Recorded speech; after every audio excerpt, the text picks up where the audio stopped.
اعوذ باللہ من الشیطان الرجیم بسم اللہ الرحمن الرحیم الحمد للہ رب العالمین۔ وضاحت آیت نمبر 13 سورۃ الاعراف۔ اس آیت مبارکہ میں اللہ تعالیٰ بتا رہا ہے کہ جب اللہ تعالیٰ نے ابلیس کو حکم دیا کہ میں زمین پر اپنا ایک خلیفہ، ایک اپنا نائب مقرر کرنا چاہ رہا ہوں، تو تم اور فرشتے، ابلیس تو نار سے تھا، جن تھا، تو دوسرے فرشتوں سے، سارے فرشتوں کو حکم دیا گیا کہ اس کو سجدہ بجا لاؤ۔ تو جب اللہ نے حکم دیا تو حکم کے تحت، اطاعت کے تحت وہ سارے سجدہ ریز ہو گئے سوائے ابلیس کے۔ اس کو اپنی ذات پر تفاخر اور تکبر تھا کہ میں نار سے بنا ہوں، میں آگ سے بنایا گیا ہوں، اور یہ جو آدم ہے یہ مٹی سے بنایا گیا ہے، اور وہ بھی ایسی مٹی سے جو گارا، جو کافی عرصہ تک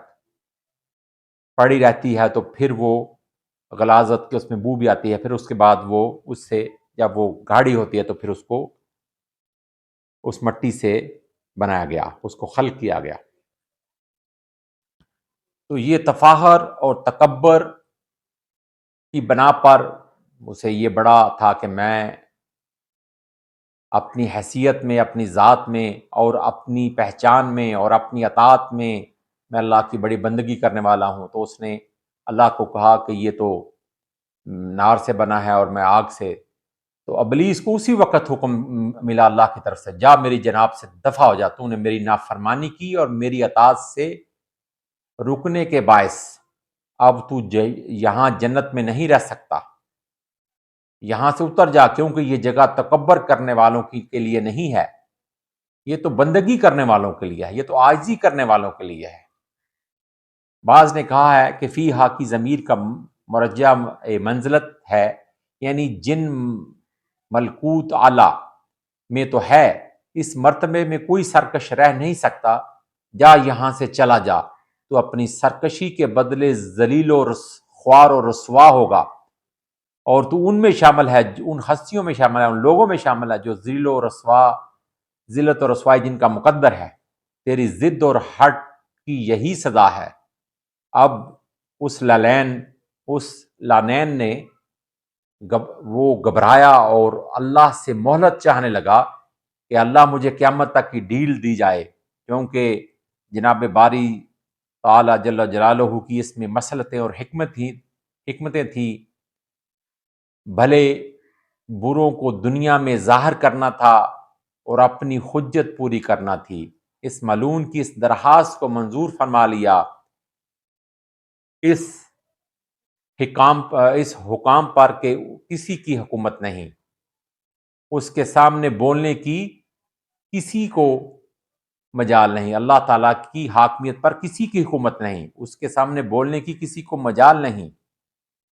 کوئی نہیں اس کے ارادے کو ٹال سکتا، وہ جو چاہتا ہے کرتا ہے، وہ احد ہے، واحد ہے، اکیلا ہے، یکتا ہے، کوئی نہیں جو اس کے حکم کو بدل سکے۔ وہ جہاں پر غفور الرحیم ہے وہاں پر وہ سریع الحساب بھی ہے۔ تو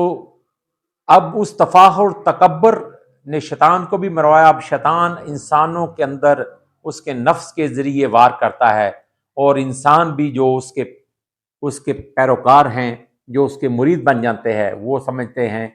کہ یہ جو ہمیں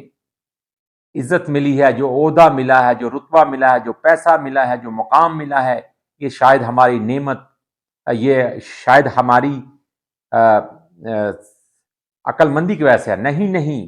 یہ تو صرف اللہ کی عطا ہے، وہ جس کو چاہتا ہے نواز دیتا ہے، وہ جس کو چاہتا ہے بلند کر دیتا ہے۔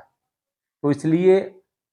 بندگی کا یہی تقاضا ہے کہ جب اللہ تعالیٰ نوازے تو ہر حال اور ہر مقام پر اللہ کا شکر ادا کرے، اس کے آگے سجدہ شکر ادا